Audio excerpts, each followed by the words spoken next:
there a way to, and this could be the question that motivates the research. Okay, so the question is, for those of us like me who have hearing aids and always forget to bring them, she asked, is the phenomena a restoration of the scalar energy that's in the body?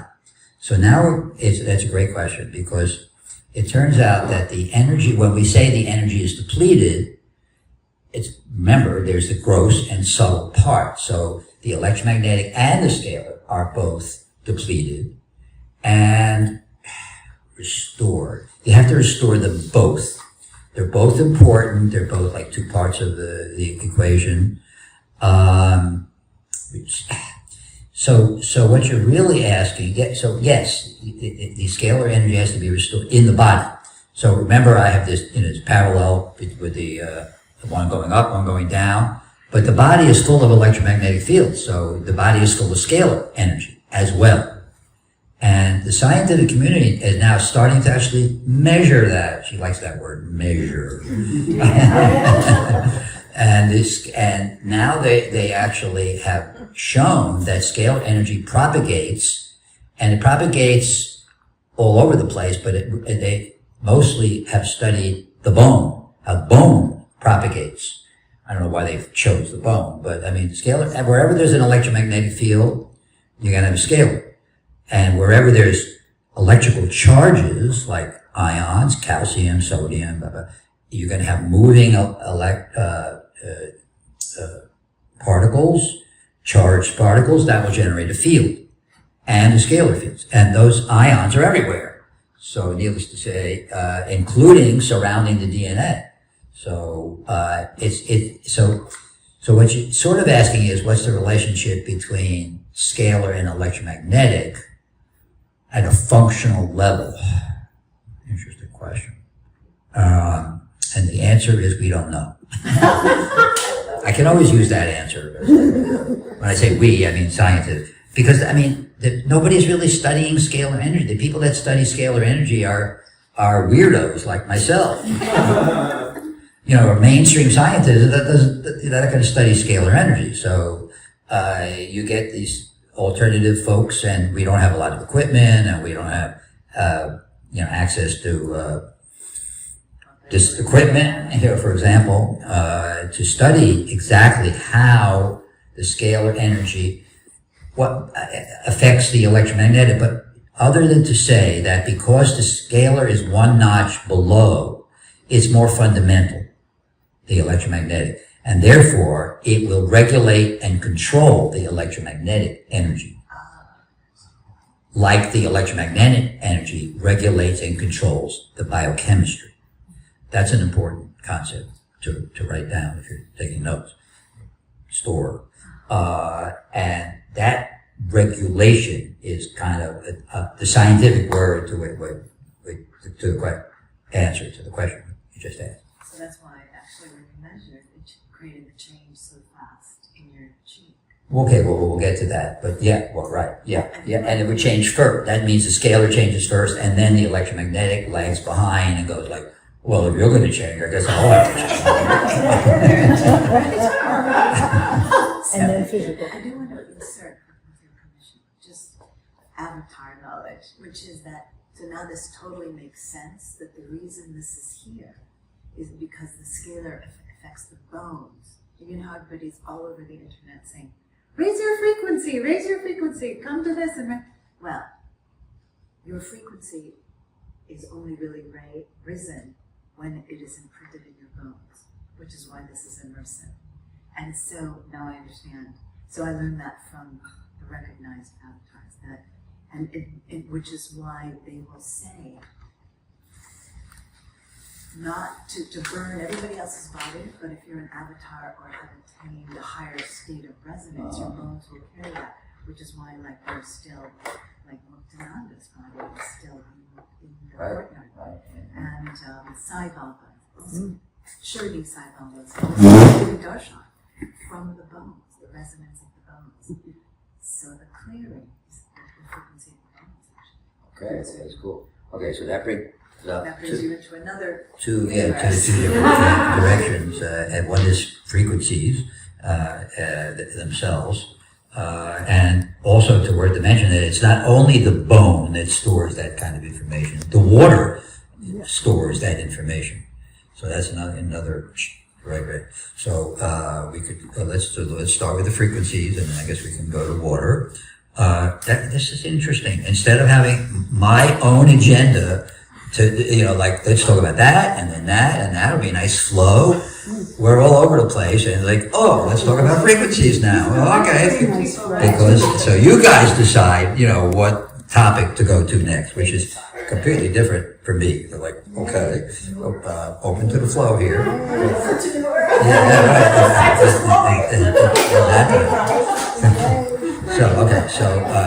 So frequency. So frequency is a magic word. Everybody knows what a frequency is, except not really. So we got to go back to the electromagnetic field, which we now know has two components: the dense, the gross, and the subtle. But it also is characterized by its frequencies and which is a kind of information, and its phase information.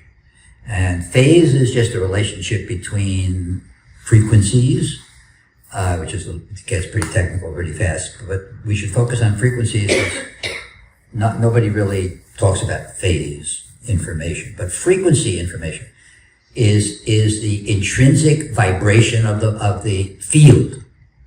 Now, it turns out that there's not only one frequency associated with an electromagnetic field, unless it's something like 60 hertz. This room, we are all surrounded by 60 hertz because the power line in the wall, in the socket, generates 60 hertz to run this and that, and everything runs on 60 hertz. That was an arbitrary frequency that they chose because the engineers don't know biology. No offense. It's like, well, that turns out to be a harmful frequency. And in England it's 50, and that's just as bad apparently. So that little window between 50 and 60 is not a good frequency. But I talk about neutralizing frequencies and stuff. That would be a good frequency to neutralize because it's all over the place. But so that's an example of a frequency of a field. But the frequency in the biofield, as you use that term, okay, let's talk about the biofield. What's the biofield? Oh, I'm going off in a tangent. Okay. I'm going to get lost. No, I'm not. Cancel. So the biofield is the field of the body. But the body, as I said, is composed of a million different components. And each component, each molecule, has its own field because the molecule is composed of charges that move. And that would generate a field around the molecule. DNA has a very complex field. Not only does it have the field of the molecule, but it has the field of all the memories from your previous lives and all that kind of stuff. So DNA is very complicated, and it has many frequencies. So when we say frequency, we're really talking about this, that from one molecule, there's hundreds of frequencies from one molecule. So you can imagine how many frequencies there are in your biofield. Okay, so that was a little sidetrack, but that was an important concept. Frequencies, what else can I tell you about frequencies? Okay, so I can measure frequencies. My machine that's not working, that I brought, it decided to take the second stage to the bio well and Dr. Nema's experiments. So maybe if you guys come back for another retreat, we'll have it up and running and we'll do the same kind of experiments. But that measures, so that my machine, for what it's worth, it measures the real and imaginary component of the electrical energy, and it measures the frequencies. And I have shown that, let's see, frequencies. Okay, so I have done a lot of work with DNA as a molecule, and I work with cells from my body. This is a new development for me because I can actually expose my body to the field, and I've done that, and I'll share that in a minute. The energy, the field, as Helena keeps saying, that what effect does that have on my body? So what am I going to take? I can't take the whole body. The biowell that you just got, that's measuring the electrical properties of the skin, because that's what touches the electrode. Okay. Now, I decided not to do that, but to measure the electrical properties of cells in the body. I could do DNA, but in order to get DNA out of the body and then get rid of all the sugars and the carbohydrates and the flavonoids and when you extract DNA from the body, you get all kinds of lipids, all kinds of stuff. And if you want to study the electrical properties of DNA, then you have to get rid of all that other stuff and then measure DNA. So that's way too complicated. So I decided not to work at the molecular level, but to work at the cellular level. Now, if you're going to take cells from the human body, you might think, well, let's take blood cells. That's nice and easy. But then every time I do an experiment at midnight or whenever, I need a phlebotomist. So that, I can't do an experiment. I got to call my phlebotomist. Come on over. I want to do an experiment. You're not practical. So that, forget that. So then I started reading, and it turns out that cheek cells are a legitimate scientific way of getting cells from the body. You take a knife, you scrape the inside of your cheek, you transfer the cells into some water, and you stick the electrodes in the water.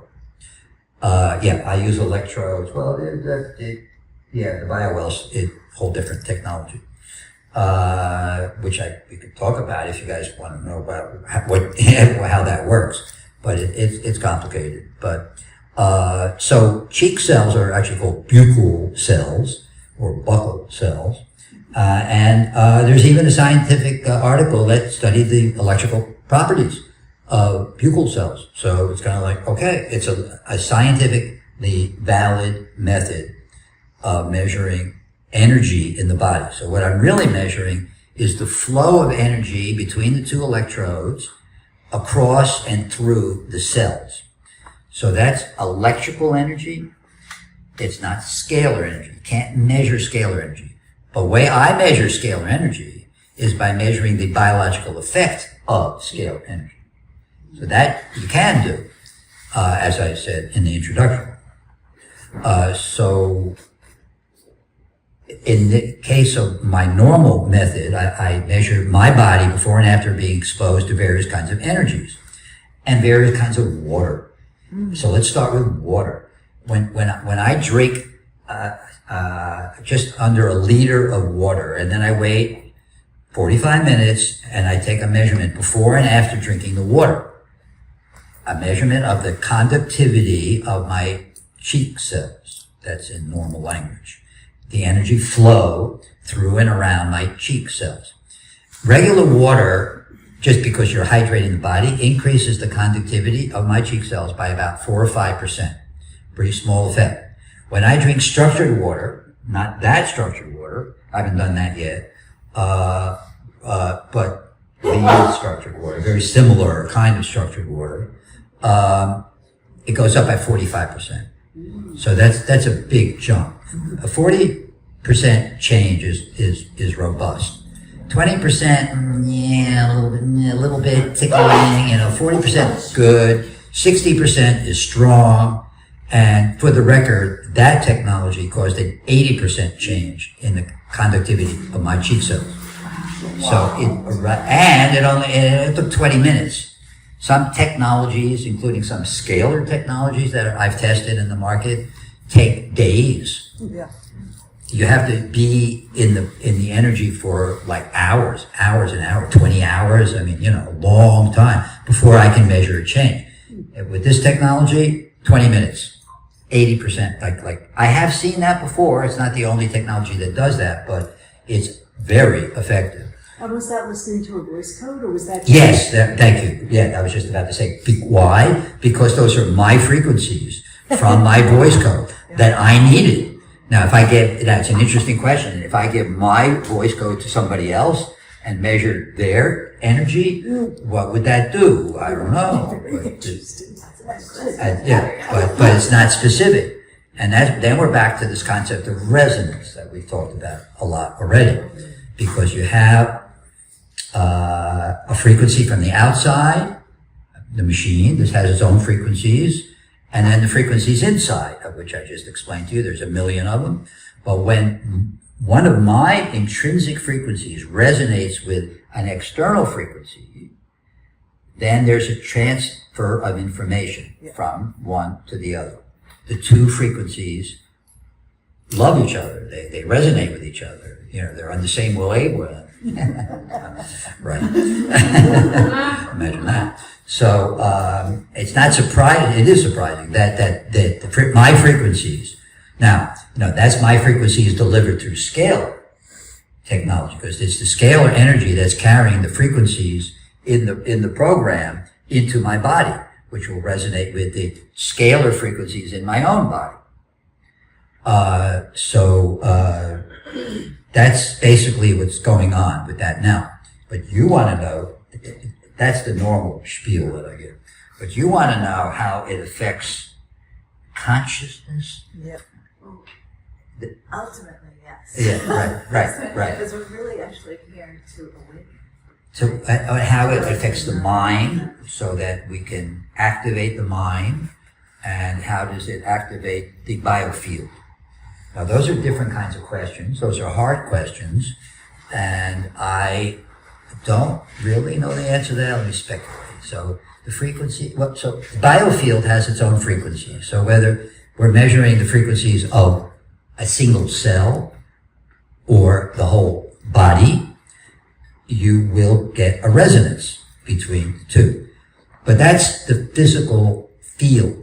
So that with consciousness, we define consciousness as all those energy levels, and therefore each of those energy levels has its own set of frequencies, and therefore the external frequencies from the surrenosphere will resonate with any, if not, whatever level those frequencies are at, whether they're at the gross electromagnetic level or the very, very subtle quantum. Oh, we haven't touched quantum yet. Yeah.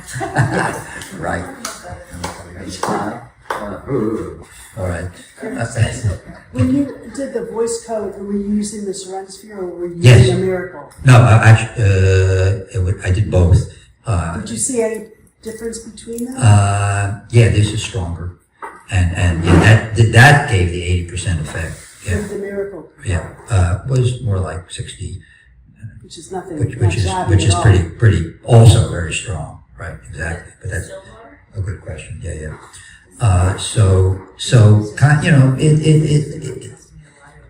Anyway, so that's my answer to that. All right, so I have a question. okay, please. If the conductivity of the cell is increased, what's the biological effect on the body?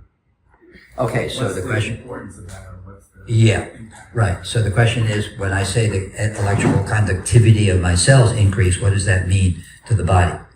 Well, I told you that DNA is a conductor, a semiconductor, and a superconductor. So if nothing else, you'll get DNA to the electrical properties of DNA to be enhanced. But more important is actually the work of Stan Tenen, who wrote a book called The Body Electric, right, where he talks a lot. To answer that question, I send you to that book to read the book, but basically what you're doing is you're increasing the electrical properties of the cell membrane, and it's the cell membrane that determines, in the mitochondria, and specifically, that determines how much ATP you make, and that will give you energy, chemical energy. And when you say energy in this kind of group, we got to distinguish between chemical energy and energy. And chemical energy would be a direct consequence of all that. And according to Stan Tenen, all systems in the body need electrical energy.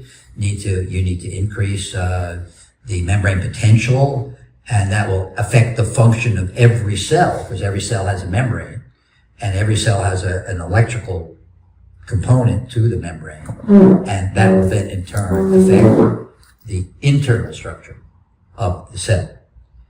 Good question. Right. So, okay, so in the interest of time, we're going to jump to quantum, since this is all about quantum sound.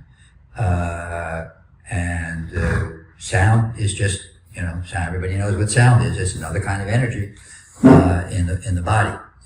But quantum, so we're working our way. Okay, so far we got from electromagnetic to scalar, and now we want to move on to quantum. I mean, there's a bunch of layers in between, but for the case of simplicity, quantum is a big buzzword.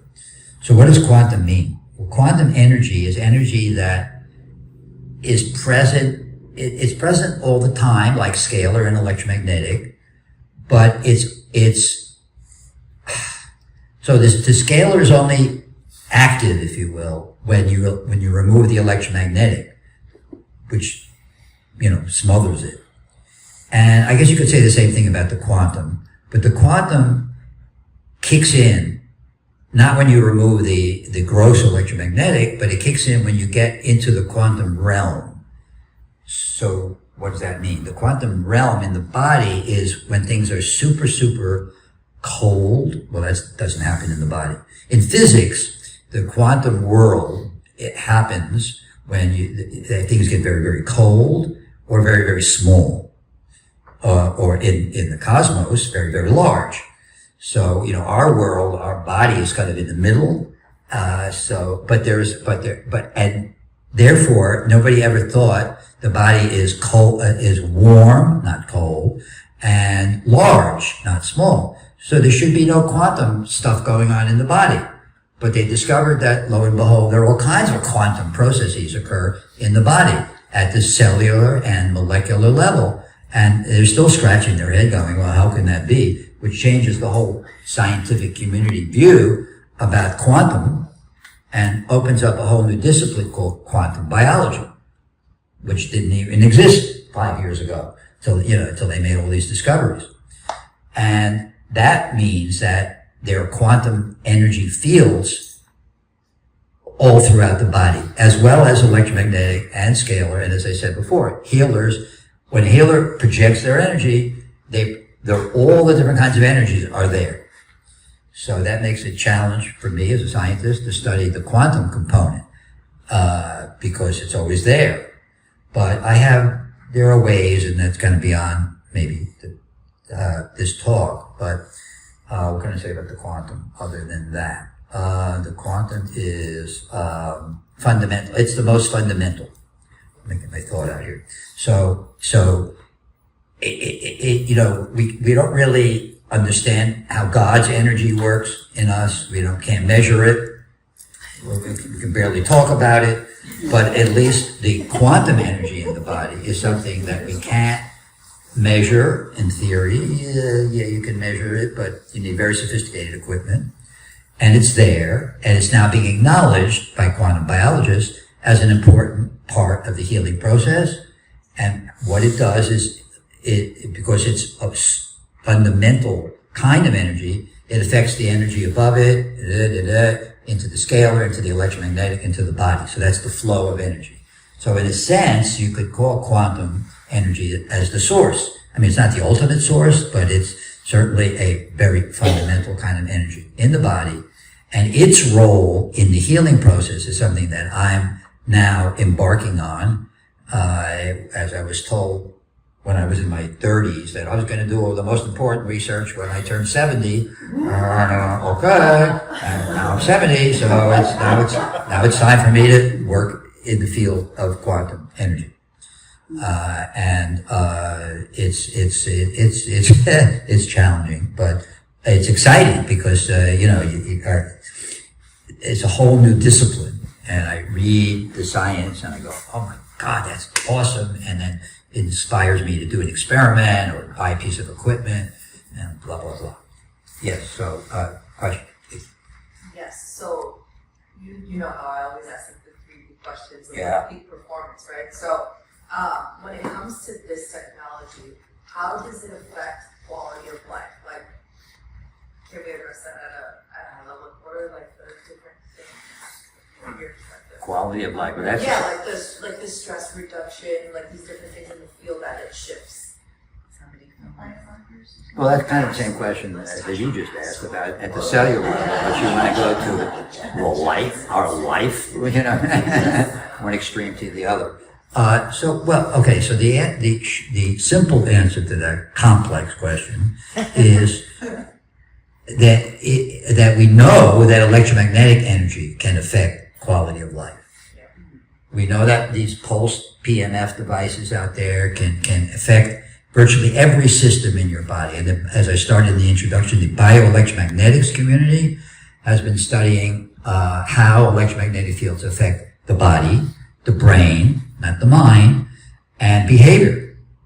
And you can actually, if it was Bob Beck that worked with Scalar Energy, and he had a little, and one of these things, or not 3 or 6, but 1 coil. He put it in a room, and he changed the parameters of the scalar field, and all the energy in the room, it got loud, and everybody got excited, and the volume in the room went up. And you can literally just measure that with a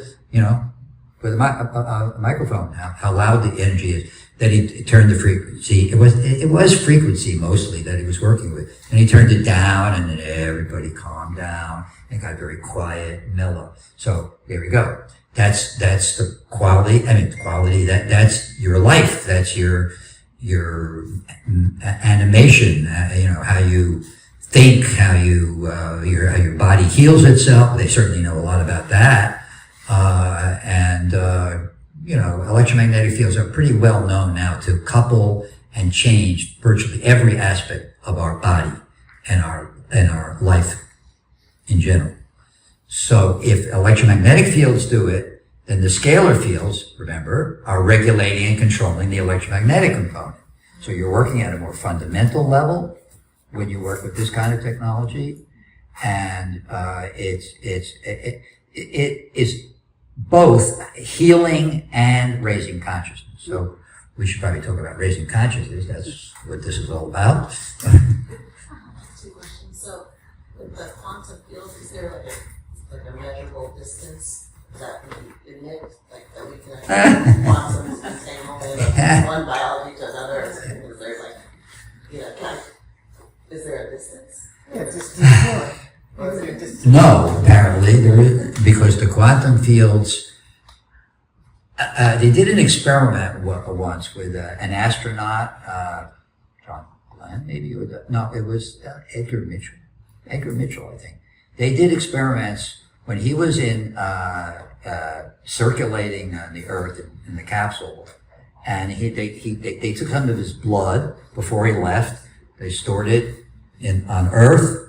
And then he started to meditate when he was in space, and they could measure a change of his blood cells on Earth, thousands and thousands of miles away. Well, the only kind of energy that could do that would be the quantum energy that we know of. I mean, there are lots of other things that we don't know, but that was quite a remarkable phenomenon.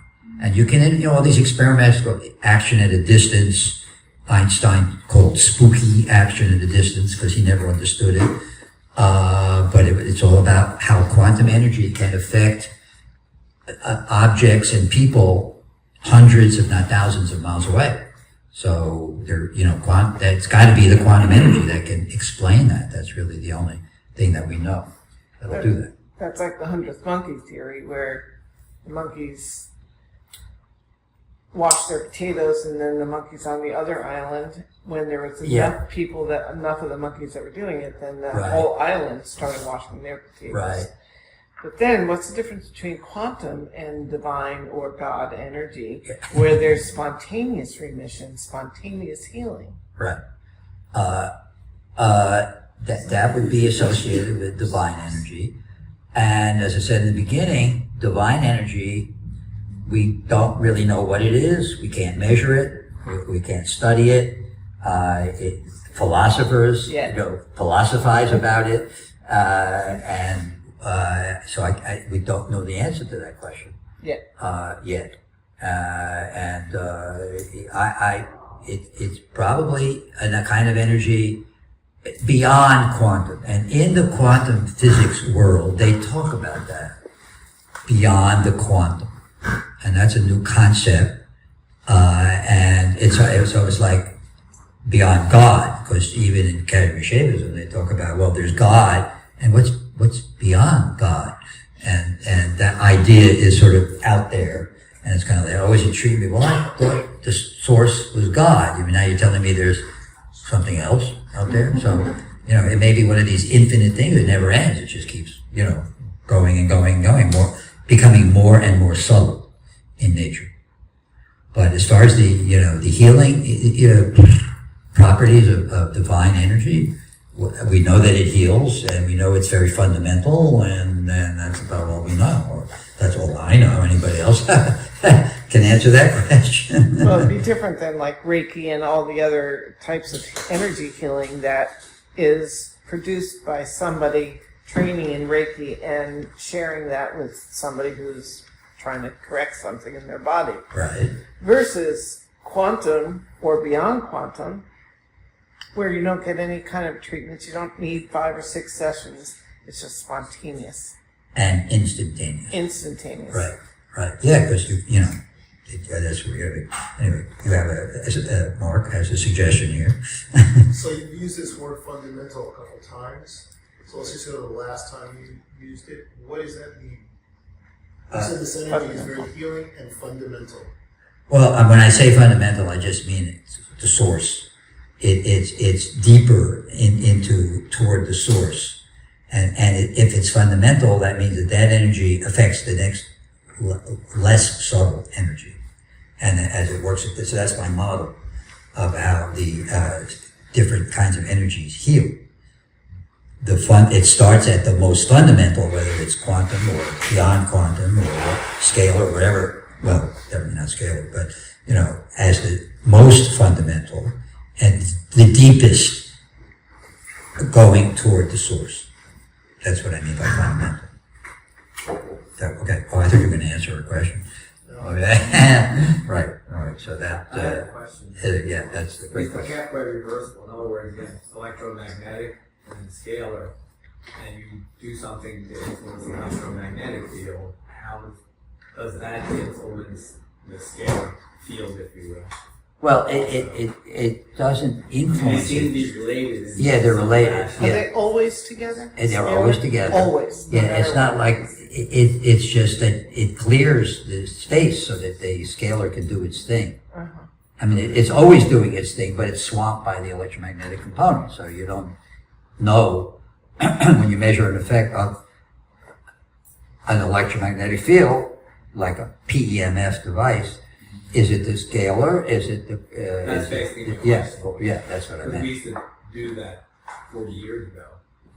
Pulsed electromagnetic field therapy. Right. Well, you're right. And now we know about there's another kind of energy that's tagging along and. Okay, that's basically Right, the question. right, So they okay. work on it, so to speak. Right. Okay, so in the remaining time, I should talk a little bit about water, since we've all been drinking this magic water. And then, Which, by the way, 1 hour, exactly 1 hour. Okay, so I'll talk a little bit about water. So water, so in the body, it turns out that every charged particle, sodium, calcium, whatever, as I said, has a field around it, but it also has water around it. Water molecules, because they're negative and positively charged, can stick to each other. And they cluster around every ion in the body. And every molecule in the body, for that matter. It's called the salvation shell. It's the water molecules that surround every molecule.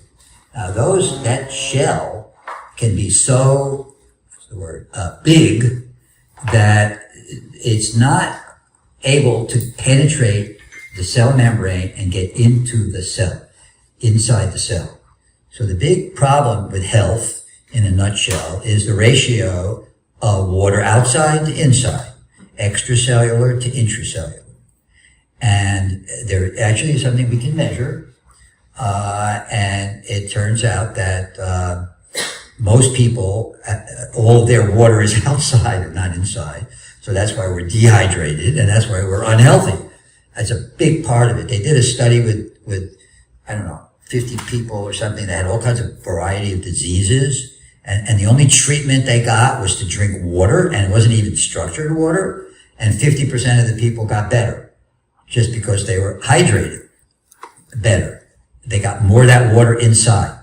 So we got a problem here. Yeah, the water can't get in. The ions can't get in. They're surrounded by this cluster of water. So then they discovered a method of making declustered water, if you will, which means that those huge conglomerations of molecules surrounding an ion, go down, and it gets to the individual water molecules get down to clusters, mini clusters of 3, 4, 5, or 6 individual water molecules come together, into a hexagon. And we know that a hexagon and pentagon are the two that have been studied. Everyone remembers penta water? The older people in the group here. Penta water was the first of its kind. It was structured, and it had all kinds of health benefits from drinking it, and then it disappeared. And then now it's hexagonal water. That, as an umbrella term, is called structured water because it's got a structure, a microstructure, if you will. And because those structures are so small, 3, 4, 5, and 6, it goes right into the cell, right across the membrane into the cell. So when you drink structured water, A, you don't need to drink 8 glasses of water a day, which nobody does. And B, that water that you do drink goes right into the cells and hydrates you much, much more efficiently than regular water. And that's the magic about it. Now, so that in itself is easy to explain. Finally got to use that. We're looking at it and going, right. But the hard question is how that is related to all the spiritual work that we're doing. And the only thing I can say about that is that water has a memory. So in addition to having clusters, it stores information. And this is now well established in the alternative world and not accepted by the mainstream world still. There's a scientist in France who was the head of their NIH, the National Institute of Health, who saw the light, and he realized all of the stuff we've been talking about, and he did all these experiments with structured water, and showed that the water, because the clusters are so small, any molecule ions are small, obviously, but any molecule that's surrounded by structured water can get into the cell. Any nutraceutical or pharmaceutical, for that matter. We've done some experiments with another kind of structured water that shows that you can get by with 90% less of a drug or a nutraceutical if you drink structured water along with the herb or the drug, which is still not accepted by mainstream. That's impossible. We want people to take large doses of drugs. We want people to be poisoned by the side effects. We're not interested in any technology that might improve the situation, so they don't believe it. Their cash flow, they don't want that to happen. Yeah, right, exactly. So, Believe it or not, people have been put in jail for talking about water, and he was talking about tap water. yeah. Your body's many cries for water. His basic tenet was that the body, that you can heal any disease just by drinking any form of water. But they put him in jail several times. Yeah, well, this is alternative medicine, alternative stuff that we're not, they don't believe in, and yet, well, it's not as bad as North Korea, but yeah, it can happen. Yeah, a colleague of mine, Dr. Jim, has been in trial for the last week for practicing medicine, and he's not an MD, he's a chiropractor. There are a few of those in here. All right, so don't practice medicine.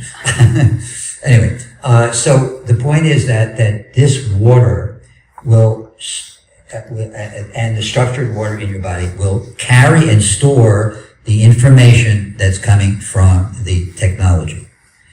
And then that will facilitate the action of these energy fields. So these energy fields can have a direct effect and an indirect effect. They can have a direct effect on the DNA, for example, and I've actually, all the experiments that I've done. Well, I told you that I did, or 80% effect, but I've also actually measured DNA. I took a little bit of DNA and I put it right in a little test tube and put it right there.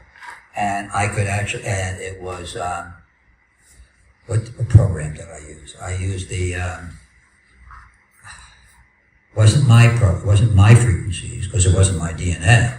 I would have said The focus, that's right. You want me to use focus and a second one? probably clearing. And, okay, right. So two of the programs on the computer there, had, a moderate effect. They're not specifically designed to resonate with DNA, but they still had like about a 30% effect change in the DNA. Human DNA obtained from female placenta. You buy it in your local hardware store, drugstore, and put it in water, and I can measure the electrical properties of the DNA in response to this kind of energy. So the energy from this technology will directly affect the cells and the DNA in your body, and will also indirectly affect your body by virtue of it being stored in the water, which surrounds every molecule and every cell. So do you consider the 30% effect significant scientifically? Yes. Yeah, as I said, it's not big, Dramatic. it's not dramatic, is it? But, it definitely is an effect. It's not weak either. It's an effect. Was time a variable? Time is always a variable, So and a certain number of minutes? right, and that's why the more we expose ourselves to this kind of energy, the deeper it can go, the more different molecules and cell types it can affect, and it can have a more profound effect on our consciousness as well. But it takes time. Okay. Right. Together. Is there a certain pH of the water, or does the pH make a difference? The pH should be the pH that's in the body, which is around 7. And while we're on that subject, high pH like Kogan water is not good for you because it's just too high. It's stressful to the body. The body doesn't like to be exposed to pH 8 or 9. I mean, that's like way out of the normal range. So the best effective water would be at the pH for the body. Now, if you want to give it to a plant, that would be, I don't know what the optimal pH for a plant is, but anyway, so it depends. Okay. Well, they were saying that like people that have cancer and things, their bodies become acidic, so Right. they recommend alkalized water. Oh. So I didn't know maybe if the body was suboptimal, then if the structured water had like a higher pH for that. Yeah, okay. Well, that's true, but when doing that, you can't, especially if your pH is very low, you can't introduce very, very high pH. You got to do it very gradually. If your pH is 5, you can introduce 6 or 7, and then bring it up gradually, and then maybe 7 or 8, and bring it up a little more gradually. But nobody does that. They just drink high pH and assume it's good for you. But okay, so that's short answer. My question is, when you keep referencing field, would you equate that as the same as frequency? No, the frequency is part of the field. It's one of its properties. Remember, it has gross and subtle component. It has frequency information. It has phase information. All kinds of stuff. So it's not the same. It's just, and that is confusing. A lot of people don't get that. It's just one of its properties. Okay. Right. And when this water, the structured water, is with the cell, would that enhance, diminish, or have any effect on the brain-blood barrier? Getting more water into the brain, since that's where dehydration, when people are dehydrated, the body will shut down other parts in order to get water to the brain. Right. So if you were to drink structured water, would that still affect the brain-blood barrier? Yes, in the same sense that it affects the membrane. Things can go in easier. Right. It's another kind of membrane. Basically, that's what it's a barrier between A and B. So the body does that naturally, but in some cases you want to bypass that barrier and get through the other side. So yes, it'd be the same. Would that affect then if your other cellular information coming from food is not the highest quality? Would that enhance that negative food product also going to the brain? Well, yeah, unfortunately, that is true. I didn't mention that, but all molecules are surrounded by the water, and if they're surrounded by a small cluster, Like they will nitrates. also go in. Nitrites or nitrates. We haven't figured out how to make the structuring specific for good guys and bad guys. The body, they're both there. So that's a good point. Now that getting into the heart of the depth of this stuff here, but okay. And you said the water has memory. I know in homeopathy there was a lot of research quite a while ago that when they're preparing homeopathic remedies, the bonding angle changes between the hydrogen and the oxygen. Is that valid, not valid? Is that the memory component, or how exactly? No, it's not a memory component. It's one of those properties of the water, the clustering, the frequencies, and the bond angle. The bond angle will change the structure because whether oxygen, hydrogen, that angle, if you change the angle, that will change the ability of this oxygen to bind to this hydrogen, and then that changes the whole structure of the salvation shell, what we call. But the bond, those experiments, I actually called the scientist that did that. I was wanting to repeat those experiments, and he said he couldn't even remember what machine that he used to measure the bond angle. It's Pandora's box, man. Nobody measures bond angle anymore, and there's really no way to well, there's got to be some way to do it, but it was not practical for me to reproduce. So I'm not even sure that statement is true because of the problem that I had. He couldn't remember. Okay. So the distilled water that we brought here, somehow becoming structured water, what's happening? What are we doing to the distilled water? Oh, it's this. Well, is that distilled water? No, this is the structure. Distilled, I know. But So what we're doing. can you start with distilled? Yeah, so first of all, these images on our water were all supplied by Masaru Emoto, who was our partner. And yes, this is a distilled water base. It comes out of Hot Springs, Arkansas. And one of the reasons we moved there is Bob and I visited every water plant in California. And we learned about the research of the memory of water, realizing the water had gone through the toilets and the system thousands of times. So we moved to Hot Springs, where the water is coming out of the ground. It's never been to Earth. What was the name of that guy, that French guy that they kind of assassinated? Jacques Benveniste. Jacques Benveniste. So what we're doing here is we have a clean room where we use scalar frequencies and imprint in a very specific process that Bob and I developed when Emoto came to us and proposed the partnership. And Glen and I, we were working with Helena Reilly. So what we're doing is imprinting frequencies into distilled water. And structuring it. Both. This has the benefit of both. And we need to make a distinction between informing water with frequencies and structuring water. So because most technologies, when you treat water, will inform the water with whatever information is in the technology that will go into the water, because water just loves it, sucks it up, it loves it. But structuring the water is different. And your technology does both because she's actually did the definitive measurement of structured water. There is a way to measure it scientifically. Most people don't. And most of the bottled water that's in the market is not structured because they didn't bother to do this sophisticated nuclear magnetic resonance spectroscopy, which she did.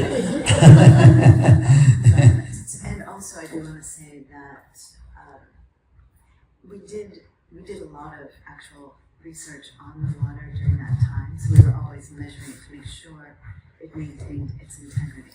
So, and one of the reasons that we were chosen by Emoto was that they were all Rein, they were all using herbs to structure water, and that even in South Korea,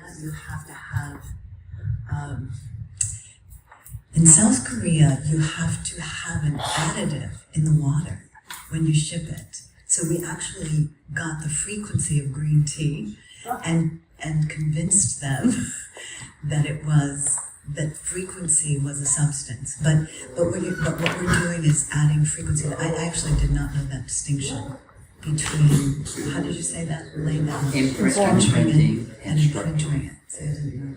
I really don't know the science like Glenn, so be patient.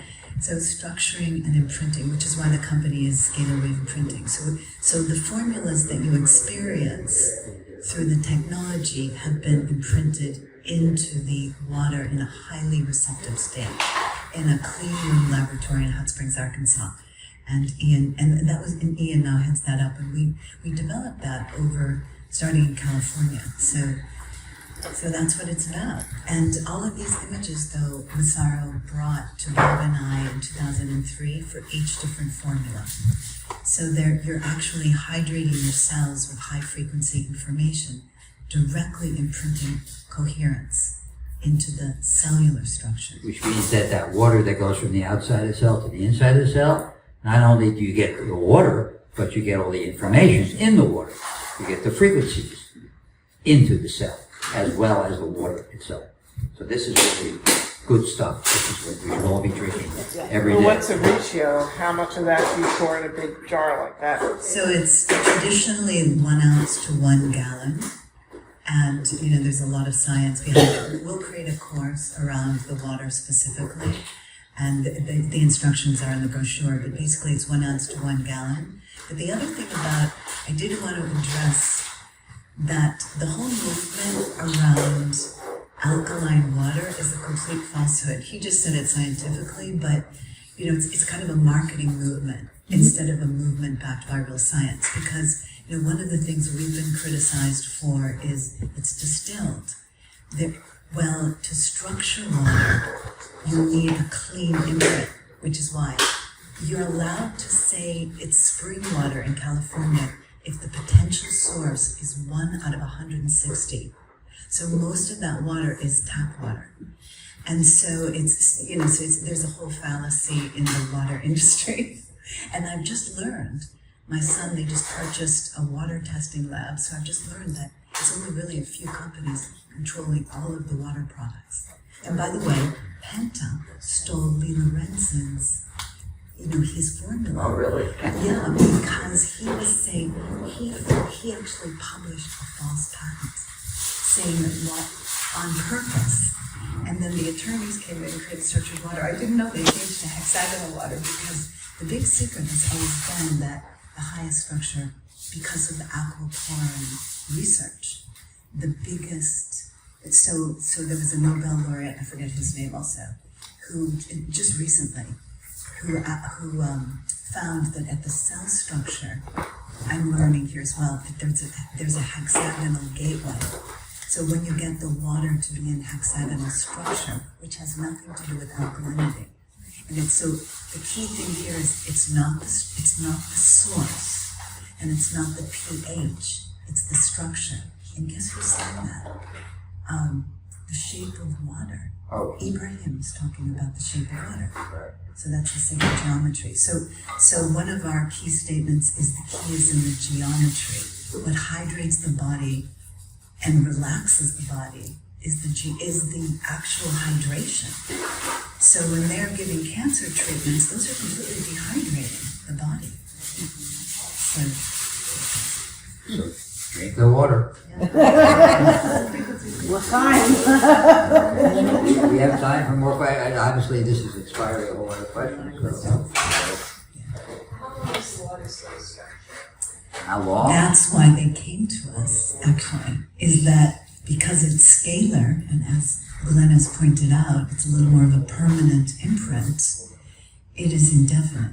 And because water has memory, you simply have to, first of all, refrigerate it, because the hexagonal structure does better in colder temperatures, and shake it 6 times. And now it just remembered. So whatever was placed in it is remembered. Now we've had naturopaths testing that, so even when it says expired, some of the naturopaths in their practices ended up testing it and found that it retained its geometry and created more biological change. So, it's really common for an naturopath to have patients drinking 8 glasses of water, but they're still dehydrated. So they test them, and then if you implement structured water, suddenly the hydration ratio. But some of the field experts are saying that this is the year of water as well. It's what? The year of water. Pam Gregory, who's one of the, there are a few different prophets that are saying because it's the year of we're going on to consciousness. It's a water planet. You're living in a water body. It's all water. Yeah. And this is the first immersion where we did, usually we have like sparkling water and all kinds of different drinks. This is the first time we just did the structured water. So, and thank you for bringing it to us, by the way, the distilled base. And the reason for the distilled base is that when you measure water, it has a lot of particles in it, and that interferes with the frequency information. So back to your question about distilled water, which I didn't really answer. Distilled water is water that doesn't have all those noxious chemicals in it, which end up being affected by the frequency and screwing up the whole process. It also doesn't have any of the natural minerals though, because that all gets taken out. Well, there are minerals, that's right. But there are no minerals and no chemicals in distilled water. Would that simplify the water that's through Berkey as would that be Yeah, like the a Berkey is good. as good as distilled or still prefer distilled? It's 99 point. Berkey is very, very pure. Is it better than distilled? I don't know. I meant it would be okay to put it in that. Yeah. Your preference, I see, it would be still very distilled stuff. Well, It doesn't taste as good. Now it becomes microplastics that are also in water. And I don't know how much microplastics are in distilled water versus Berkey water versus tap water. Now they're telling us water in a plastic container is worse for you than drinking tap water. You might as well just filter your tap water and drink that. And most distilled water comes in gallon bottles that are plastic. So in a plastic container, yeah. So that's better. So in Italy, I tried to buy distilled water, and it had this big notice on it, this is only for car engines to not ingest. So I can get a different term, so I reverted to spring water for the week, but I don't know. Actually, that's an interesting question, because back in the day, like feels like 100 years ago, this one Italian biochemist came to us because he had lost 60 pounds. And he has a position at the University of Rome. So he started researching it. And what he compared was the use of Italian spring water, but specifically Italian spring water from distilled water. And he found that that was better. The problem with America is you really don't know what's in the body. Yeah, if you're doing Evian or something like that, you do know. Or let's say Mountain Valley spring water. But what he discovered was that actually it was enhanced by high quality spring water when he tested it with people, and that he wouldn't even issue a statement or write even a paragraph because he would lose his position at the University of Rome. Yeah.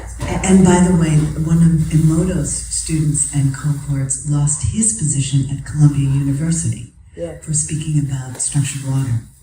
Yes. Yeah, That's you one can't of the afford to buy areas. them back now.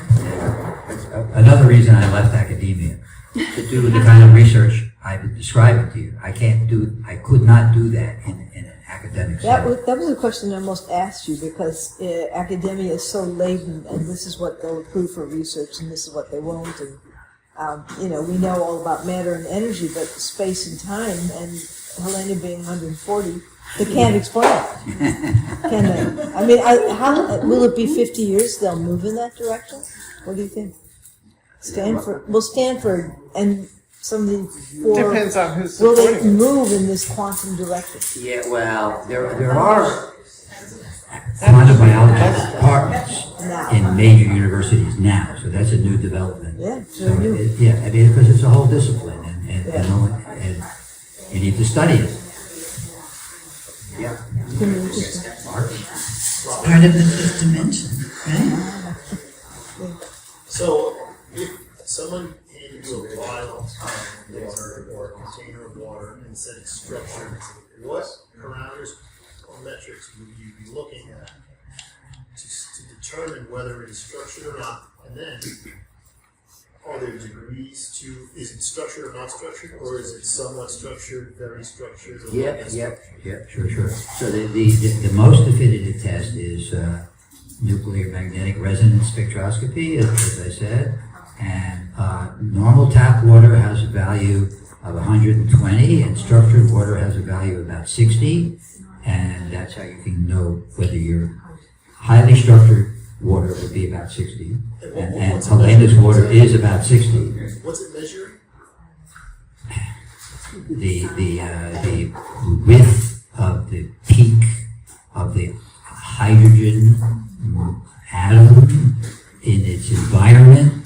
You can tell the environment that it's in, and that will tell you, how close and far apart the different hydrogen molecules are, atoms are from each other.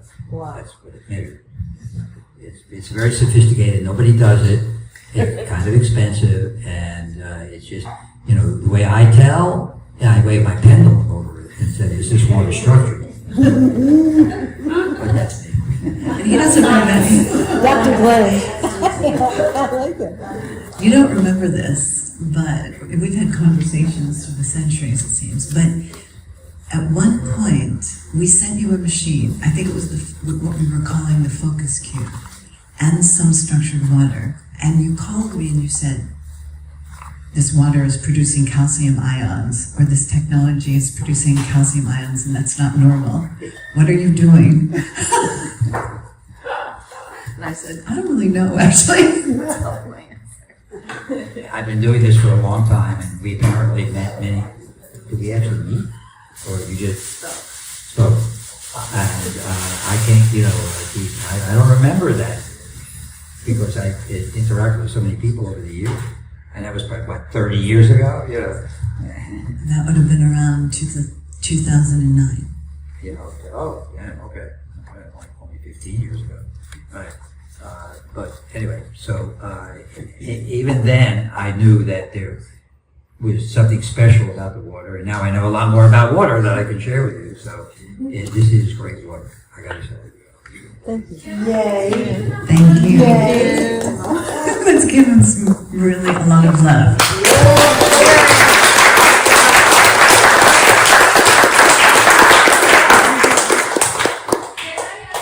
We have one more question. Last one. Actually, it's a clarification. Putting the structured water in a metal container will alter the quality of the water or not.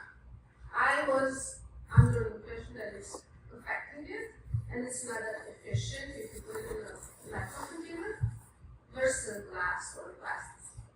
Well, we discussed plastic. Don't put it in plastic. Glass is pretty inert. Metal will release metal ion. So if you've got a copper or iron metal in touch with the surface of the water in touch with the surface of the metal, it will leach the metallic ions into the water. So that's not good most of the time. If copper's not good for you, trace amount, it's a delicate question. A little bit of copper is okay, but it's very easy to overdose, if you will, and get too much. And too much is toxic. So I would go for glass. And Berkey is metal, though. No stainless? No stainless. And we use PVC. When we tried glass, it creates a lot of nightmares. First, it's not always pure. It breaks. PVC? Oh, I don't know about PVC. PVC acts more, so this is not considered plastic, it acts more like glass. But it also ships better and lots of reasons. It's available. Ceramic would probably be good. The problem is that no one's really studied different containers. You know, that's a whole area of research of its own. You know, so few people in academia are not doing measuring the water. You know, and alternative scientists don't have this nuclear magnetic resonance spectroscopy, so they, you know. There's no money in water. That's the problem. So that when there could be, and there will be, when they really make this connection, there'll be huge money in water. But there hasn't been because the pharmaceutical industry, you know, they can't make enough money. So not only is it the material of the container, but the shape of the container. I used to work at Estee Lauder, and at one point they wanted to put one of their products in a pyramid. And I was researching, you know, how the pyramid energy would affect the cosmetic cream. It was kind of cool. But if we weren't doing water, there was cosmetic. So that's a whole other area, you know. Can I ask a question back to metal? So it's bad, but on a scale of how bad? Like, well, how bad is bad? You know, like it's not as bad as plastic. It's not as bad as plastic. But the actual answer to that depends on the metal that we're talking about. Particularly copper. Copper is a bad guy, but you know, well, you know, the other metal is it depends on the amount and the type of the mineral that's in there to answer that question. I carry my water in a copper bottle every day. So my understanding is that the metal will deprogram the structuring and the frequencies. According to Lee, yeah, right, yeah. Certain metals will unstructure this is based on, something like that. Right. And copper is not good. I mean, you know, it's going to leach. I mean, if you pour it in the container and drink it right away, that's fine. But if it's going to sit there for 10 hours and you're still drinking it 10 hours later, that's going to have a lot of copper in it. So that's the third component. How long is it exposed to the metal? So it's not an easy. It's not an easy. Well, I don't have a button that says that was not easy.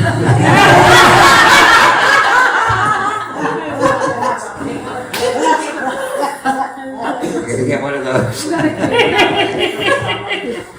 That was complicated. Yeah, that's complicated. What about, they have a lot of these molecular hydrogen models now. What if you use structured water with the molecular hydrogen? Hydrogen in water. So now they've discovered that not only can they put chemicals into water and energy into water, but now they've discovered they can put gas, particularly hydrogen gas, Brown's gas, oxygen, are all beneficial. In the case of hydrogen, a lot of science on the beneficial effects of hydrogen, but the problem with that is that these gases just effervesce, so you got to drink it right away. Do you think it would change the structured water? Well, nobody's ever done that, but I can tell what I've done in my lab is treat structured water with frequencies, and structured water does not take on frequencies, by the way, because it's so structured. It has got such a rigid structure and defined structure. When you add information, frequency information, it doesn't take it on. So it's better to structure the water, to imprint the water and then structure it, rather than the other way around.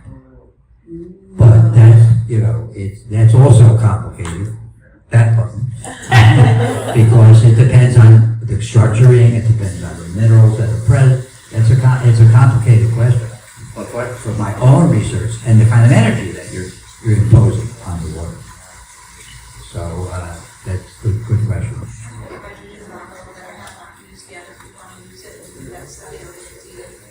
Oh, okay. Thank you. Okay, thank you. Yes. I use an analemma. Analemma, I use that with all my water. And then I also have a stainless bottle that's from the same company that says that it's kind of easier when I'm traveling, to fill that up and put that on. No, Is that good? Or? That water is called coherent water and analemma water. And I've actually done a lot of research on that water, and I can measure the water before and after stirring it with the rod, and it's measurable. And what's really interesting, and a side note here, is that I did that exact same experiment, measuring, getting a number for the effect that wand has on the water before, during, and after a full moon. And that was very interesting. There was no change during the full moon, but 3 hours before the full moon, there was a big difference, a spike in the ability of that water to take on information. What about after?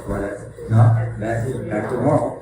Just that one little window right before, 3 hours before the full moon. Like, what does that mean? So I don't know for structuring and imprinting, but we put our process through like 72 hours. So it's a lot of time Yeah. to re-educate the water. Now, if there was a full moon during that 72 hours, I don't know. I don't know what happened. So another error. We are going to, so I want to thank you again for making the sacrifice to be here.